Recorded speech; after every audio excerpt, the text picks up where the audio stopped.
La situation sécuritaire reste très inquiétante dans la majeure partie du groupement Baswaga Madiwe dans le secteur de Beni Mbau suite à l'attaque de plus de 10 villages par des combattants ADF depuis le 4 mai dernier. Des sources locales parlent d'une centaine de civils qui ont déjà péri dans ces attaques. Les corps de 42 personnes ont été mis en terre le week-end dernier. La société civile appelle les habitants à plus de vigilance. Roger Kakulirai nous en dit plus dans ce reportage.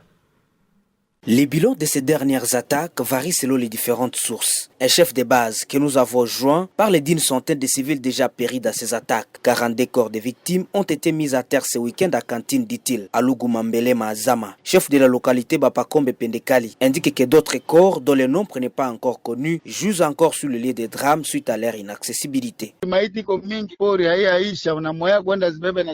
Plusieurs corps jusent encore sur le lieu des drames à Brousse. Il n'y a pas moyen de les évacuer parce que les ADF sont encore aux alentours. Et même aujourd'hui, ils ont tué des civils du côté de Makusa vers Maïtondoulou. Sinon, loin de Kantine, environ 6 km. Nous avons alerté avant-hier, mais rien n'a été fait. 150 morts, c'est une estimation, parce qu'il y a plusieurs personnes qui sont portées disparues.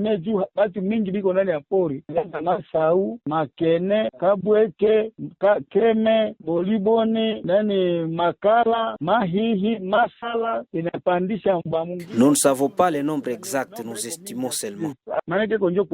Cette autorité de base invite l'armée à déployer ses hommes dans les contrées récemment attaquées pour mettre hors d'état de nuire des assaillants ADF qui circulent encore en électro libre. La société civile du groupement Baswa Madiwe, qui confirme ces attaques dans au moins 17 villages de la localité Bapakombe Pendekali, indique que les signaux sont très rouges dans les villages Pandos, Maïtontulu, Kima et Aviron. Justin Paluku Kavalami, président de cette structure, appelle à la vigilance dans les villages Malekesa, Katere, Balongi, Mine, Vatican, Ngandasina Kiti et Aviron. Je reporte depuis Beni, Roger Kakulirai, Biwan.